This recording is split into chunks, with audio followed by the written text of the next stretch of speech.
Hi, welcome back to the continuing conversation around art, placemaking, and how to create meaningful experiences in the built environment. I'm your host, Martha Weidman, CEO and co-founder of 9.Arts.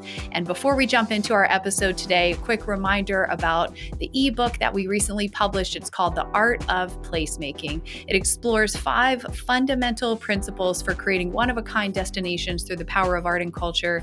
For a free download, you can go to 9.arts.com/placemaking to get a copy.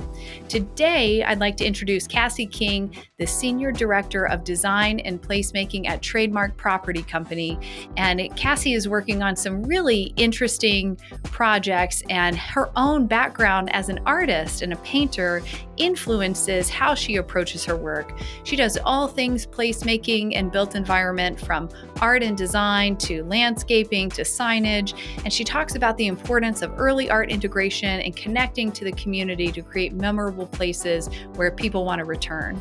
She talks about the social and financial impact of art, and all of this through the lens of her own perspective as an artist. Thanks so much to Cassie King for joining us today. Hope you all enjoy the show. Cassie King, welcome to ... Thank you so much for being on the show today. Thank you for having me. So tell our listeners a bit about you, who you are, what you do, and why it brings you joy. Well, my name is Cassie King, and I work at Trademark Property Company. I'm the Senior Director of Design and Placemaking. And who I am is an artist, a volunteer, a now wife, a stepmother, a daughter, and all of those things culminate into the job, which what we do at Trademark, and what I love so much is to give back to the community and involve people through the community, and whether that is artisans, makers, and what have you. So that gives me joy, as giving back to people in the community and giving them a voice. And one of my favorite things that gives me joy lately is calling people on Fridays and telling them they got the job. So that's really been a joy as of late, especially coming out of a pandemic. So, absolutely. So can you tell me about the last phone call like that you got to make? So my job encompasses multiple things, which is, I always say all the fun and pretty stuff are the icing, but it's furniture, signage, art, landscaping, facades, everything that you see in a built environment. I help curate all of that. And there's a huge team that goes in with that. Our architects, signage designers. So this last one was a signage designer group that I've worked with before, and was super excited to call them and tell them that we get to do it again. So, oh, that's wonderful. And what are they creating for you that is going to be so wonderful? So this is specifically in Alpharetta, Georgia, at North Point Mall. Yes, I'm familiar. Yeah. And so we are showing good faith to the community and showing up early for the redevelopment and showing change. So we are changing the signage. We've already done rebrand. We've shown our near-term improvements inside of the mall, but we're creating an exterior environment as well, an interior for this job. So it's kind of bridging the fixing a mall that was broken and then adding on a village to the outside of it, and really creating that community inside that wants to be there. It's already there. It's just bringing it inside of the space. So through this signage company, we will utilize the branding that's already existing that we created, and then create beautiful signage for our front door, essentially. Oh, perfect. Well, that is no small feat. My husband is from Alpharetta, so I'm familiar with this area and familiar with North Point Mall. And to hear the challenge, so many of our listeners are involved in commercial real estate development or public art or urban planning. And I think that when we hear the challenge of we've got to come in and fix a broken mall, at least to me, I go, oh, that sounds really hard. So how do you even go about thinking about a project like that? What are some of the kind of core components, and where do you start? Well, like most people, we have charrettes. So starting from the beginning of working with the client, which is usually a financial institution when it's this large. Right.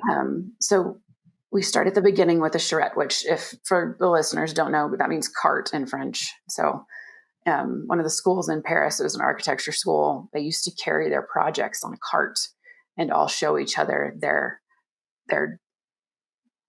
like senior project, basically, or their projects per semester. And so it's known as charrette because we get a bunch of people together. Usually ours are architects, landscape architects, urban planners. My background is landscape architecture and urban planning. And so I love these. I love the energy in the room. I love getting a bunch of people together that have so much knowledge. The knowledge base is vast. And there's never enough time to hear all of the ideas. But the way that we usually do it is we get everybody together. Usually the city is involved as well, the planning department, anybody that would touch it or we feel would be necessary to kind of put their mark on it. So you get probably 4 or 5 groups of architects, and we do it a little different. We bring groups together from different companies, and then we don't let them work together. So because they're used to working together. So we want to stretch their imagination a little bit and their creativity, and we put them in different groups. We find that gives us the best result, and it's the best result for the project. I love that approach because when I think about how artists work, so many times you're working in your studio and you might be working alone for, days, weeks, months on a project. And I feel like art is one of the places where true original thinking still happens on a pretty regular basis because artists are working independently. And of course, there's all these external factors, but we've all seen design elements where there's a period of time where every building is, designed with a speakeasy, for example, right? Mm-hmm. So having that independent approach is really unique and also can help produce that original thought that can truly transform places. So that's great to hear. And it seems like a really smart approach. Also, I love that you taught me something new today about the origin of charrette. How cool. Well, so I went to architecture school, so that's one of the reasons that I know that. But fine, and prime example, I'm an artist or painter rather. I vary between calling myself an artist. Somebody else can do that, but I'm a painter, and I'm landscape architecture background. All of these architects or landscape architects, they all have another outlet usually of creativity. Because they are creative at work, but then they need to come home and kind of digest that and or explore other things. Yeah, another outlet, of course. Well, I think it just shows that people who are truly creative, it's a necessity to create things, right? Sometimes you'll say, well, why do you do it? It's like, well, I can't not.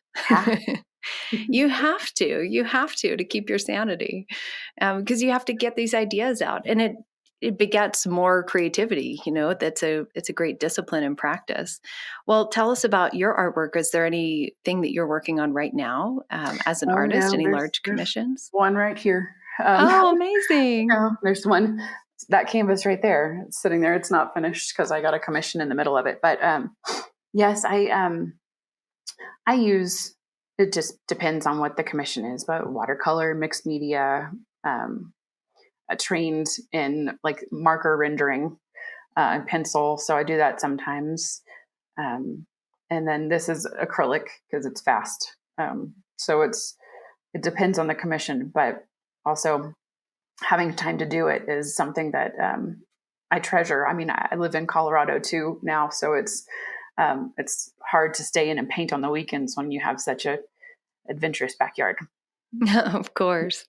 And what direction did you receive for this commission? What direction did the client give you? This one specifically is a housewarming present for someone that lives in Port Aransas, Texas. And so there's fishing involved, and it's a picture of the man holding a fish. So it's different for me, but it's been fun. Oh, that's wonderful. Cool project. Mm-hmm. Well, one of the things that we haven't talked about yet that I know our listeners would love to hear more about is the work that you're doing with Conscious Place. So you and your team at Trademark are working on these Conscious Place efforts to fit into all of your approaches with retail, multifamily, mixed use spaces. Can you tell us more about that initiative and how it factors into trends and things that are impacting your work and the places that you're building?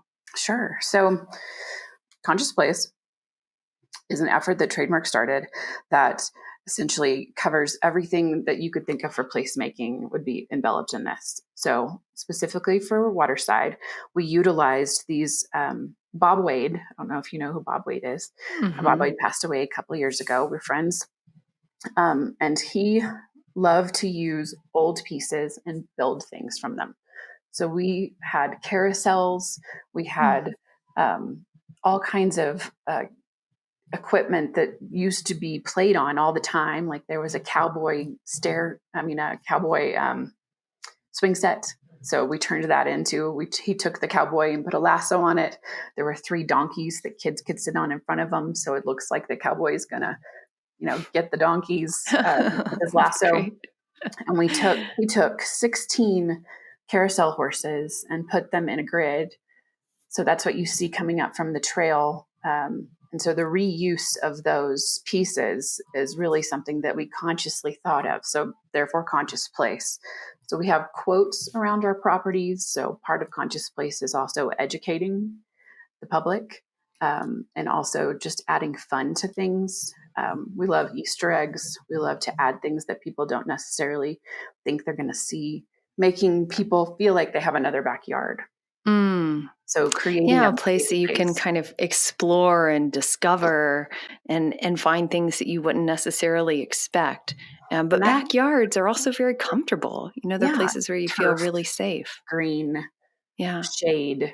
And that goes hand in hand with our retail component. So our leasing team is very good about this and positioning like a popsicle shop right next to it. So tons of kids come straight out of school. Their moms bring them and they get popsicles and they run straight into the Grove, which is what it's called at Waterside. So that's it. This is the first example. We also reuse water from the roof system to irrigate the green space there. And so any kind of give back that we could give to that space, we have local artists involved as well as regional. But that leads to another proponent of Conscious Place, which is giving back to the communities. Right. Well, so thinking about, I guess, at a level up from components, certainly as someone who studied landscape architecture, you can view places from really a 30,000 foot view, right? That's a unique gift to think about, see a pile of dirt and be able to imagine what that place can be like. And you mentioned this, the tagline, creating places people love. And so I'm curious if you could zoom out, what makes places people love? Are there some universal qualities or characteristics that come to mind for you? There's lots. There's so many. From a 50,000 foot level, 5,000 foot level, it's all about making sure that the customer is happy. Yeah. And that their experience is easy and that you're not making it harder on them to live their life and explore. Well, I think we've all, anyone who's listening to this can understand that feeling of being in a place where you feel like things are just easy, right? And the place was made for you to be able to not only find what you need, but discover new things and do it in a way that's enjoyable.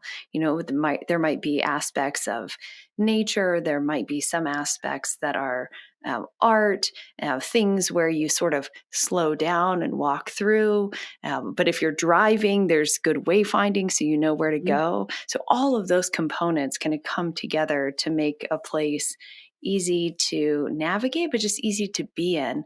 And I always think of well done places as ones where you don't it doesn't, the work that was done, the design features all those little details. In some respects, good design actually kind of fades to the background and your experience comes forward because Absolutely. there's less noise, Mm-hmm. right? In bad design, it feels like there's a lot of noise and it's distracting. But in good design that's so thoughtful, you really, your own feelings come forward. Does that resonate with you? It does. So there's multiple ways to do wayfinding, and it's not just signage. It's making sure that the path is leading you the right way. You know, they used to do huge studies. I think it was in Berkeley, maybe we might have that wrong, where they did not put any sidewalks in. They just let the students make their own paths, and then they paved them. Oh, yeah, right. Like So game trails. yeah, people Right, know where they want to go. right. So if they can make, and then sometimes we learn from that in the built environment, where if someone has made their own path across the grass, you're like, oh, okay, well, maybe we should put a Maybe path we there. should just go ahead and pave that one. Yeah. That's funny. In my neighborhood, we are really lucky to have this great amount of green space. And I live in a neighborhood called Central Park that was a big urban infill development at Denver's old airport, the old Stapleton Airport. Mm-hmm. And when it was designed there, I'm sure on plan, it looked like beautiful and cool and perfect. There's all these winding sidewalks, which are absolutely wonderful to walk through. But there are points where people have just clearly barreled through because there's a straight line that they're just Mm-hmm. going to take no matter what. And so I hear exactly what you're saying. There's this combination of planning things in place and then responding to how people organically just move through places. Right. So, how does art fit into all of this? When you think about placemaking and creating conscious places, when does art factor to the equation, and how does that and the locality of a place kind of come to your mind, and how do you approach it? I will say that it now happens very early on in the process. That was not Mm-hmm. always the case. Um, but it does now. And working with the architects from the beginning to make sure that, well, there's multiple things: walls for paint, murals, structure for sculpture, Mm. um, making sure that those are put into the buildings very early on and are in the plans, because there's nothing worse than planning something and then getting to the notes and it says by others. And you're like, who's by others? Who are these others? I'm like, that's me. I'm the other. So yeah, so making sure that and I specifically within North Point's exterior built environment, there are lots of turns. There's lots of creating spaces that people are going to find things. And so throughout that, we have a great responsibility, I think, to make sure Mm. that we do that. So the landscape will be lush, and there will be things here in the landscape. There could be something popping its head out of the grass. There could be, this huge, beautiful sculpture that's attached to a wall when you turn around the corner. There's all sorts of things that I could see happening. And we've only gotten into a 3D model so far, but I'm super excited about that. And making sure that the art program is somewhat orchestrated Mhm. before we start, so that we Of have a course. plan. Yeah. Which Well, is exactly what you do. So, well, and it's a good point to bring up because even though it might seem obvious to us, it might not be obvious to everyone. And I like that you brought forward this idea of early engagement and thinking through those things as a responsibility in the planning stages, so that, you can influence the design in an appropriate way, and also that you can start engaging the community and working with local artists at a very early phase of the project to help create goodwill and create buy-in. As you mentioned earlier, working with the local community is really important to the whole approach that you're doing with conscious places. mm-hmm. Yeah. The Alpharetta Arts Guild is going to be huge in that. Hmm. We've got, Alpha. So those that don't know, that are listening, it's north of Atlanta. So you have it's basically connected, but it's north of Atlanta, and you have this huge artist space in Atlanta, but you also have a huge artist space in Alpharetta. And so to make sure that you're giving back to the actual community that you're in, I'm from Fort Worth, Texas. A lot of people always say Dallas. Well, it's not. It's not Dallas. There's No. two different places, and actually Fort Worth is more rich in culture. I will say that. Dallas does So, not have a stampede at 10 and 4 every day. no, they do not. Okay. This is animal activation. Our precious Longhorns. Yes. Yes. So basically giving back, and it's not just art in its purest form of art. It's also carpenters who are also artists. Right. It's making sure that we've got, cool furniture that somebody thought of and hasn't had a chance to build yet. So really tapping into those local resources and making sure that they can help. Yeah, I'm an artist myself, and I feel like that has been one of the greatest gifts in approaching the work that we do is understanding how things are made helps you appreciate what an artist is doing and what they're going through.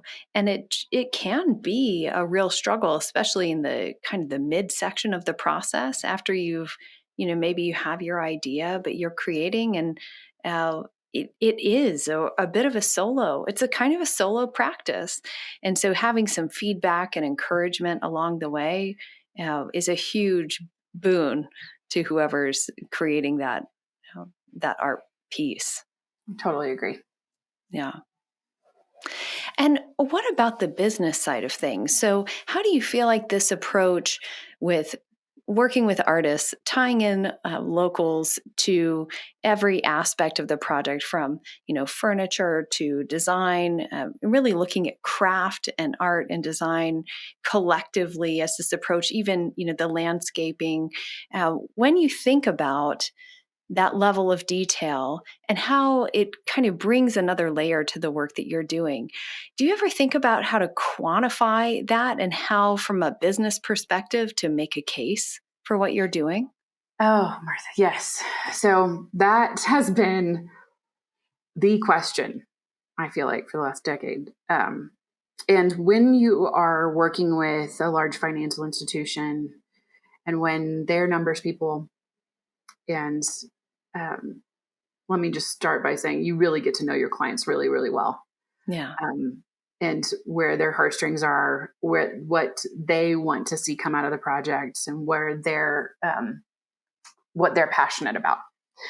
And I think Trademark has had such a good track record at showing up and proving that we know what we're doing and that we know how to build a really good outdoor and indoor moment for people.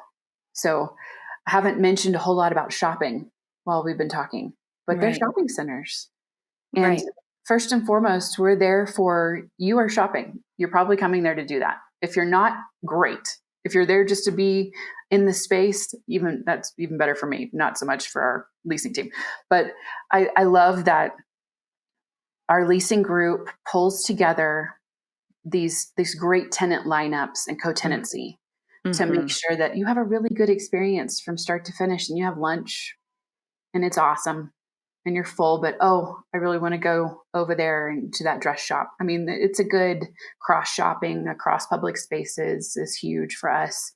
And I really think that having that as a total package of what we do from start to finish at Trademark is so important. And that because we can show that to a client, it's easier to quantify it.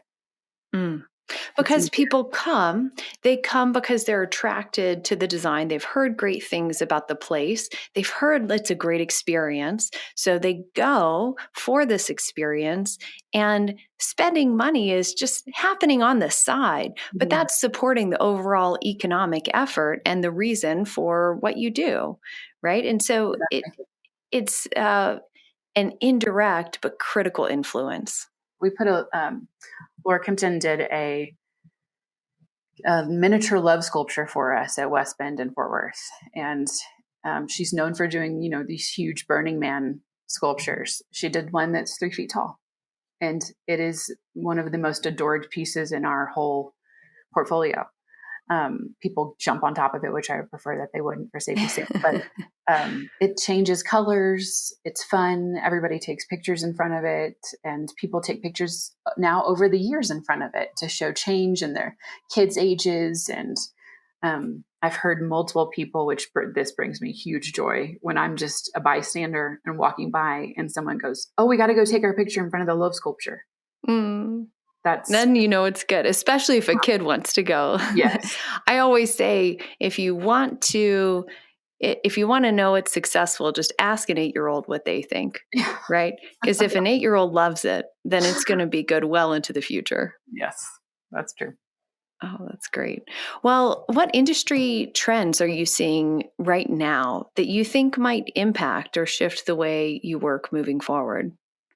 Well, I think we'd be remiss without mentioning the pandemic. So we've done really well through it.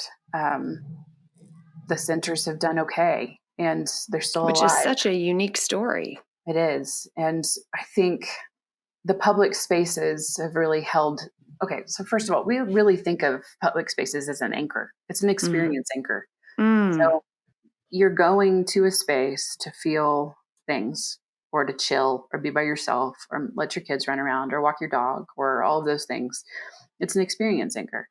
So the trends that we're seeing and have been seeing for the past decade are public space. That makes me think of one of the earlier episodes that we did. We were talking with Andy Rockmore, and he's an architect, and he said, I design buildings. That's my job. But it's really the places in between the buildings that define the experience. It's really the places in between where culture happens, where people gather.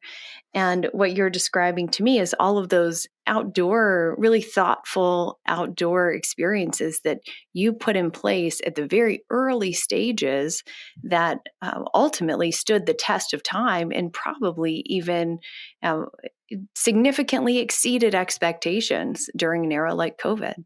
Absolutely. And we also have trail systems next to a couple of our properties, which have helped a lot. Yeah. People need to move and get out. Well, tell us about a piece of artwork or a personal art experience, because you've had so many, but maybe it was a concert or a play or a piece of architecture or a museum visit, something that made an impression on you or was especially memorable. So I just remember walking in Florence, specifically to the Uffizi. And I was like, how much time do we have here? Because it's massive. How many days can we stay? Yeah. We have 4 hours. I was like, okay. And we were in a little bitty hilltop town south of Florence. And I think we went back to Florence 11 times during the semester on the train just to get more. Wow.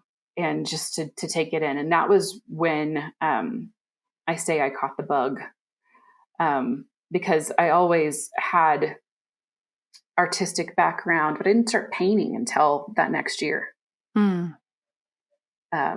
Because it always came easy. And I don't know if anybody can relate to this, but it was always there and easy. So why would I want to do that? I needed a challenge. And then I realized, it is a challenge. So I think really that's what opened my eyes to it, was just seeing generations of artists in one place in this building that was just amazing. And the building in itself was amazing. And that really opened my eyes to the next level. That's an incredible story. I used to go to the Uffizi and sit and sketch in the afternoons. And so it sounds like we both had a similar experience of that being a really powerful place. Well, if our listeners want to learn more about you and your work, where can they find you? So Trademark Property Company, not just Trademark Property, but Trademark Property Company. That's the name of our gig. And we're in Fort Worth, Texas. We have an Instagram. I have a personal Instagram, Sweet Sassy Mo Cassie. Love it. Just, so many nicknames. So that one stuck.